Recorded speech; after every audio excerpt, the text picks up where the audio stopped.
ఈ ఘటనలో 168 మంది ఇండియన్స్ కూడా ఉండటం జరిగింది. డెఫినెట్గా కూడా ఇప్పుడు ఆ ఎయిర్పోర్ట్ దగ్గరికి పెద్ద ఎత్తున కూడా వాళ్ళకి సంబంధించిన ఫ్యామిలీస్ కూడా వెళ్ళే అవకాశం ఉంది.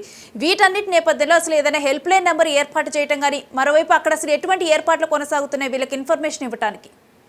ఖచ్చితంగా ఇక్కడ మనం రెండులో గుర్తుంచుకోవాలి.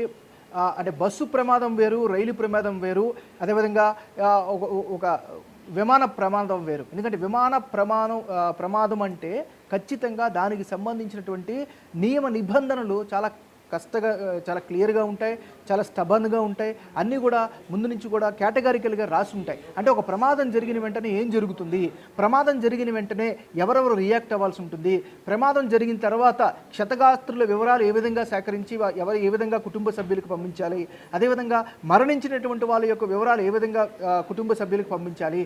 ఒకవేళ ఇది జరిగింది అహ్మదాబాద్కి సంబంధించి, అహ్మదాబాద్ ప్రయాణికులు ఎంతమంది, గుజరాత్ వాసులు ఎంతమంది, అదేవిధంగా హోల్ ఓవర్ ఇండియా పరంగా ఉండేటటువంటి వ్యక్తులు ఎవరు, ఇవన్నీ కూడా అంటే మనం టికెట్ బుక్ చేసుకున్నప్పుడే మనం ఏంటి, ఉదాహరణకు మనం రైలు టికెట్ బుక్ చేసుకుంటే మనం ఎక్కడి నుంచి వచ్చాం, ఎక్కడికి వెళ్తున్నాం, మన ఆధార్ కార్డు ఏంటి, మన ఫోన్ నెంబర్ ఏంటి, ఆల్టర్నేట్ నెంబర్ ఏంటి, మన ఈమెయిల్ ఏంటి, ఇలా ఇవన్నీ కూడా మనం పెడితేనే ఒక టికెట్ అనేది బుక్ అవుతుంది.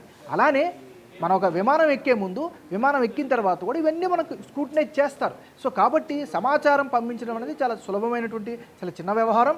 అయితే ఇప్పటికే కూడా నాకు తెలిసి మనకి ఇంకా అఫీషియల్గా చెప్పలేదు, కానీ ఈపాటికి ఆ సమాచారం అంతా కూడా వాళ్ళకి వెళ్ళి ఉంటుంది. ఎందుకంటే ఇది ఒక కాంపన్సేషను, తర్వాత వాళ్ళకు ఆదుకోవడం, వాళ్ళ మీద చర్యలు తీసుకోవడం, అదేవిధంగా ప్రయాణానికి సంబంధించిన బీమా వ్యవహారాలు, ఇలా రకరకాల ముడిపడి ఉంటాయి. కాబట్టి వీటన్నిటిని దృష్టిలో పెట్టుకొని అవన్నీ కూడా జాగ్రత్తలు తీసుకుంటారు.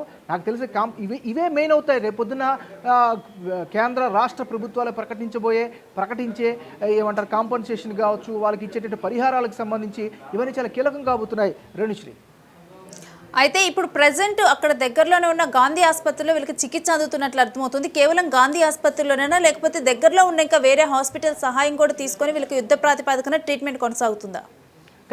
ఖచ్చితంగా మీరు చెప్పినట్టుగా ఆ ఆసుపత్రితో పాటుగా ఇమీడియట్గా ప్రతి ఎయిర్పోర్టుకు దగ్గరలో మామూలుగా చిన్న స్థాయి ఆసుపత్రి ఉంటుంది, అక్కడలో కూడా ట్రీట్మెంట్ ఇస్తున్నారు. అదేవిధంగా అహ్మదాబాద్ పరిసర ప్రాంతాల్లో ఈ ఘటన జరిగినటువంటి 1 కిలోమీటర్ 2 కిలోమీటర్స్ రేడియస్లో ఎన్ని హాస్పిటల్స్ ఉంటాయో, ఎంత దగ్గరలో ఈజీగా తీసుకెళ్ళగలుగుతారో అన్ని ఆసుపత్రికి కూడా తీసుకెళ్లే ప్రయత్నం చేస్తారు. మరీ ముఖ్యంగా ఇది మేజర్ యాక్సిడెంటు, చాలా అతిపెద్ద భారీ ప్రమాదము. ఇందులో మన దేశస్తులతో పాటు విదేశీయులు కూడా ఇన్వాల్వ్ అయినటువంటి పరిస్థితి కాబట్టి చాలా ఇంపార్టెన్స్ ఇస్తారు. ఇమీడియట్గా వాళ్ళకి వైద్యపరంగా మాత్రం ఎటువంటి డోకా లేకుండా ఇమీడియట్గా కేంద్ర ప్రభుత్వమే దాని యొక్క పూర్తి బాధ్యత తీసుకుంటుంది, రాష్ట్ర ప్రభుత్వం తీసుకుంటుంది, విమానయాన సంస్థలు తీసుకుంటాయి. మరీ ముఖ్యంగా పౌర విమానయాన శాఖ మంత్రి నేరుగా అక్కడ చేరుకున్నారు. సో ఆయన కూడా పర్యవేక్షణలో జరుగుతుంది. మరి కాసేపట్లో కేంద్ర హోంమంత్రి అమిత్ షా చేరుకోబోతున్నారు. నేరుగా ప్రధానమంత్రి ఈ ఘటనపైన దిగ్భ్రాంతి వ్యక్తం చేశారు. దాంతోపాటుగా ఆయనే స్వయంగా పర్యవేక్షిస్తున్నారు. కాబట్టి ఖచ్చితంగా ఇలాంటి విషయాలు ఎలాంటి అనుమాన పడాల్సిన అవసరం లేదు. వాళ్ళకి ఎంతవరకు ది బెస్ట్ ఇవ్వగలుగుతారో అవన్నీ చేస్తారు. అయితే పోయిన ప్రాణాలను మనం ఎవరు తీసుకురాలేం కాబట్టి పోయిన ప్రాణాలపైన మనం విచారం వ్యక్తం చేయడం తప్ప ఏం చేయలేం. కానీ క్షతగాత్రులకు సంబంధించి మాత్రం అత్యంత మెరుగైనటువంటి వైద్య సేవలు అందిస్తారు. వాళ్ళ కుటుంబ సభ్యులు కూడా ఈపాటికి సమాచారం అందించుంటారు.